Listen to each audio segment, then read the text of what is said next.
Hello bachcho, let's read the question. A pulley fixed to the ceiling carries a string with blocks of masses m and 3m attached to its ends. The masses of string and pulley are negligible. When the system is released, the acceleration of center of mass will be. सो बच्चों इस question को हम refer कर सकते हैं 11th NCERT part 1 page number 148 पर।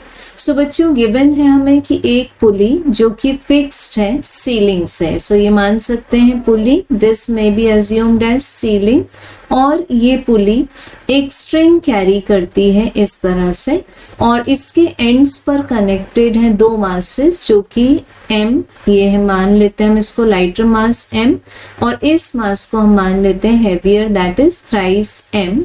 अब हम जब इस सिस्टम को रिलीज करेंगे तो हमें फाइंड करना है what is the acceleration of its centre of mass. So बच्चों यहाँ पर पहले तो हम लोग ऑब्जेक्ट्स को नेम कर लेते हैं, let this be a and this be b।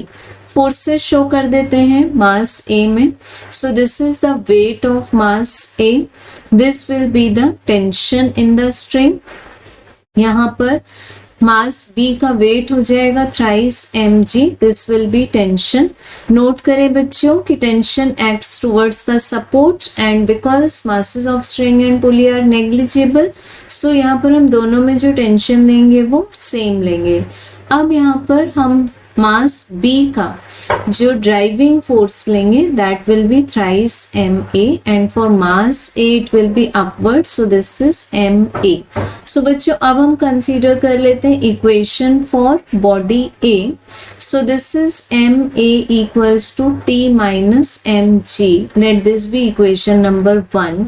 अब सिमिलरली हम B के लिए इक्वेशन फॉर्म कर लेंगे, so this will be thrice ma equals to thrice mg minus t, this is equation number 2।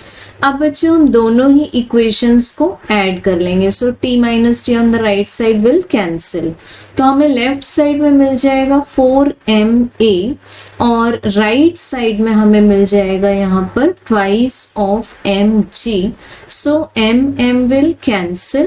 तो बच्चों हमें a का आंसर क्या मिल जाएगा g/2। सो बच्चों हमें एक्सेलरेशन इक्वल्स टू मिल गया g/2 मीटर पर सेकेंड स्क्वायर इन SI सिस्टम मान लेते हैं। अब हम फाइंड कर सकते हैं एक्सेलरेशन ऑफ सेंटर ऑफ मास, इसका फॉर्मूला लेते हैं m1a1 plus m2a2 divided by m1 plus m2। अब बच्चों फर्स्ट मास हम लोगों ने एज्यूम किया था m, सो इसका एक्सेलरेशन कैसा था upward, which can be taken as plus g/2, and the second mass was thrice m और इसका एक्सेलरेशन डाउनवर्ड था, तो इसको हम ले लेंगे minus g/2 and this is divided by m plus 3m।